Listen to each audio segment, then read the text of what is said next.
नमस्कार। Health series के इस नए एपिसोड में सहगल नियो हॉस्पिटल आपका स्वागत करता है। आज जिस विषय में हम बात करने जा रहे हैं वो है नियोनेटल जॉन्डिस, यानी नवजात शिशु में होने वाला पीलिया। जॉन्डिस, नियोनेटल जॉन्डिस एक बहुत ही सामान्य और कॉमन बीमारी है जो बच्चे के जन्म के 3 और 6 दिन के बीच में हो सकता है। इस बारे में बातचीत करने के लिए जो विशेषज्ञ हमारे बीच हैं वो हैं डॉक्टर शुभम गर्ग।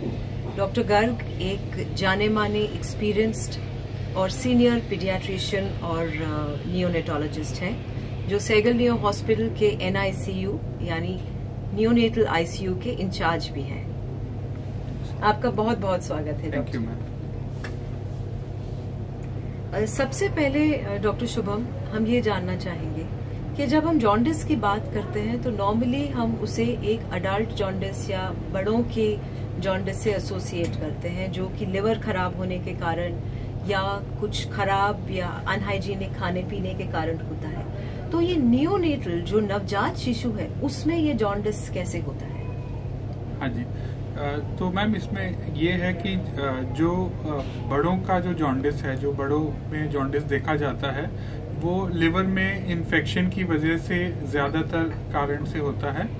और जबकि कि हम ये नवजात शिशु के जॉन्डिस की जब बात करते हैं, ये जॉन्डिस जो है ये खून टूटने की वजह से होता है। जब बच्चा माँ के गर्भ में होता है तो हीमोग्लोबिन लेवल इन बच्चों का काफी ज्यादा होता है और जन्म होने के बाद हीमोग्लोबिन लेवल कम होता है तो RBCs टूटते हैं, जिसकी वजह से ये जॉन्डिस होता है।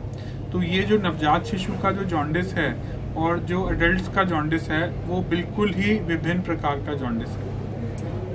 तो डॉक्टर शुभम, क्या ये सब बच्चों में होता है? जो जॉन्डिस बच्चों में देखा जाता है, ज्यादातर बच्चों को हल्का जॉन्डिस सब बच्चों को होता है। कुछ बच्चे 5 से 10% ऐसे होते हैं जिनका जॉन्डिस इतना बढ़ जाता है कि उसमें हमें कुछ इंटरवेंशन की जरूरत रहती है। डॉक्टर शुभम, कौन से बच्चे ऐसे हैं जिन्हें जॉन्डिस होने का खतरा हो सकता है? जी मैम, कुछ बच्चे हैं जिनमें जॉन्डिस बढ़ने का खतरा ज्यादा रहता है। जो बच्चे जिनकी मदर्स का ब्लड ग्रुप O पॉजिटिव है और बच्चे का ग्रुप O पॉजिटिव नहीं है, उसमें हम ABO इनकॉम्पैटिबिलिटी बोलते हैं, या फिर बच्चे का ग्रुप RH पॉजिटिव है और मदर का ग्रुप RH नेगेटिव है, ये RH इनकॉम्पैटिबिलिटी कहते हैं हम इसे। इन बच्चों में खासकर जॉन्डिस ज्यादा बढ़ने का रिस्क रहता है। इसके अलावा प्रीमेच्योर बच्चे जो होते हैं उनमें भी जॉन्डिस ज्यादा बढ़ सकता है और उनको टाइम टू टाइम विशेषज्ञ ने जैसे उनको सलाह दी है तो डॉक्टर के पास उनको दिखाना चाहिए। डॉक्टर साहब, इस बीमारी के लक्षण क्या हैं? माता पिता को कैसे पता चले कि हो सकता है इस बच्चे को जॉन्डिस है या इस बच्चे को डॉक्टर की या इलाज की जरूरत है? शुरुआती लक्षण तो बच्चे में पीलापन ही है। जैसे जैसे जॉन्डिस का लेवल बढ़ता है वैसे वैसे शरीर में पीलापन ऊपर से शुरू होके फेस से, चेस्ट से फिर नीचे की तरफ बढ़ता है। तो इसका अर्थ ये है जैसे जैसे जॉन्डिस का लेवल हाई होता है, अगर किसी बच्चे के पैरों तक जॉन्डिस है तो उसका जॉन्डिस लेवल काफी हाई है।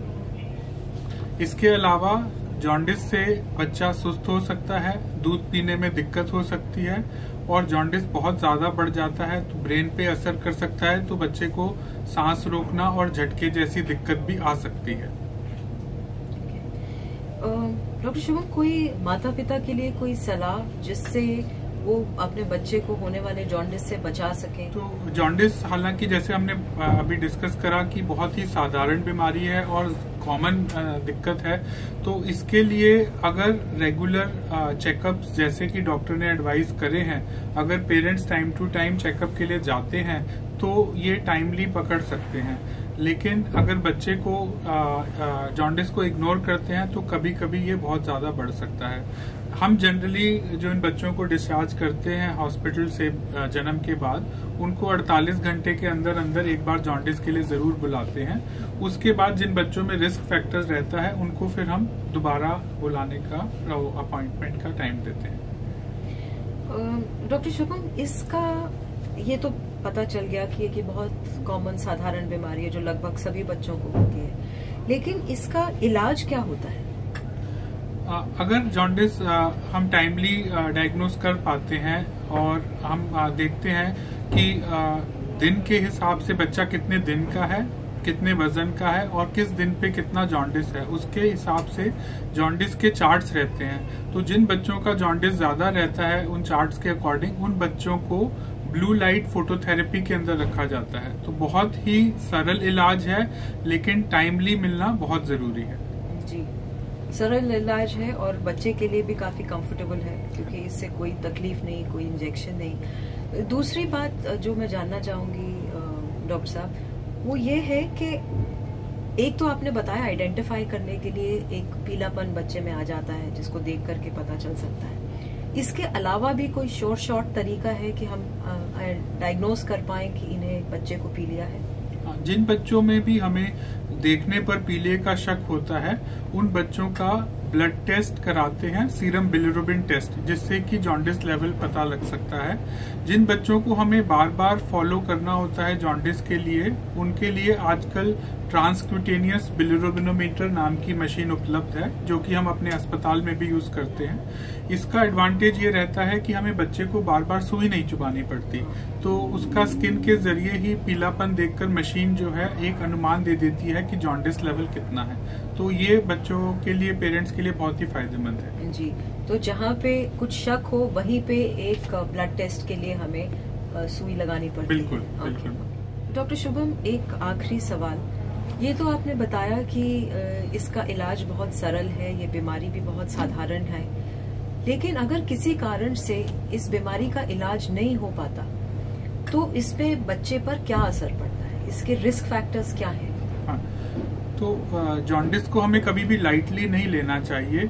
हालांकि ये बहुत ही कॉमन और इजीली ट्रीटेबल बीमारी है, लेकिन जिन बच्चों में जॉन्डिस अगर हमने टाइमली नहीं ट्रीट करा या पेरेंट्स हमारे पास टाइमली नहीं आए तो ये बाद तक प्रॉब्लम कर सकता है। जॉन्डिस का पिगमेंट ब्रेन के विभिन्न एरियाज में जाकर डिपॉजिट होता है और बहुत प्रॉब्लम कर सकता है, जैसे कि सुनने की शक्ति तक जा सकती है।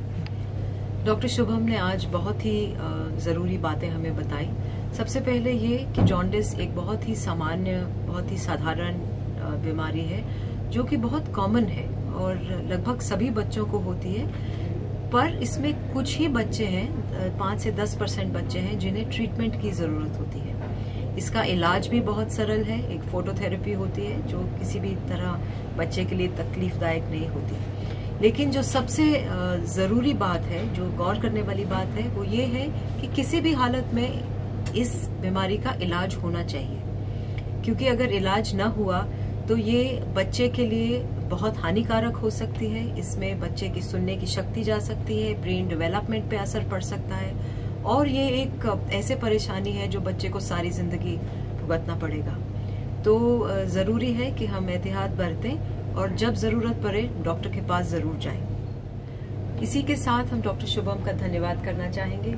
Thank you so much for sparing the time doctor Shubham. आपने बहुत जरूरी बातें बताई जो मुझे यकीन है कि हमारे सभी दर्शकों और श्रोताओं को बहुत उपयोगी लगी होगी। Thank you so much. Thank you.